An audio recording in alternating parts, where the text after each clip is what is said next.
सत्ता एकत्र उपभोगत असले तरी महायुतीचे घटक पक्ष एकमेकांवर डोळा ठेवून आहेत.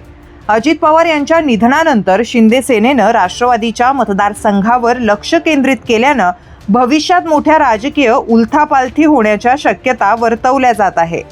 दादांच्या निधनाला जवळपास 3 महिने झालेत. त्यांच्या पश्चात सुनेत्रा वहिनी उपमुख्यमंत्री आणि पक्षाच्या अध्यक्ष झाल्यात. दादा हयात असताना त्यांना राजकारणात सक्रिय होण्याची तशी गरज भासली नाही.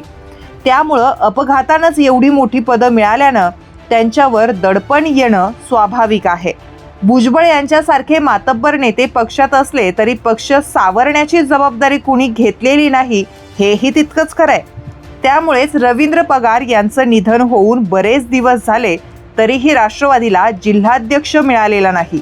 किंबहुना दादांचे आमदार खासदार स्वतःच राजकीय करिअर बघून सेफ झोनमध्ये दाखल होण्याच्या मनस्थितीत असल्याचंही बोललं जात आहे. आणखीन 2.5-3 वर्षांनी होणाऱ्या निवडणुकांमध्ये किती जण राष्ट्रवादीत असतील याबाबतही शंका आहे. बऱ्याच जणांची भाजपला पसंती असल्याचं बोललं जात आहे. सध्याचा कार्यकाळ पूर्ण करायचा म्हणून करायचा असं दादांच्या बऱ्याच आमदारांनी ठरवलेलं दिसतंय. त्याला कारण म्हणजे दादांच्या पश्चात राष्ट्रवादीच्या तिकिटावर निवडून येऊ शकू की नाही याबाबत जो तो साशंक आहे. राजकीय डावपेच खेळणं असो की सभा गाजवणं या बाबतीत दादा उजवेच होते. सुनेत्रा वहिनींना हे सगळं जमेल का असाही प्रश्न अनेकांच्या मनात आहे. दुसरीकडे शिंदे सेनेनंही राष्ट्रवादीच्या मतदारसंघावर लक्ष केंद्रित केलं आहे. नाशिक जिल्ह्यात राष्ट्रवादीचे सर्वाधिक आमदार आहे. ग्रामीण भागात शिवसेना आणि राष्ट्रवादीची पाळेमुळं रुजलेली आहेत.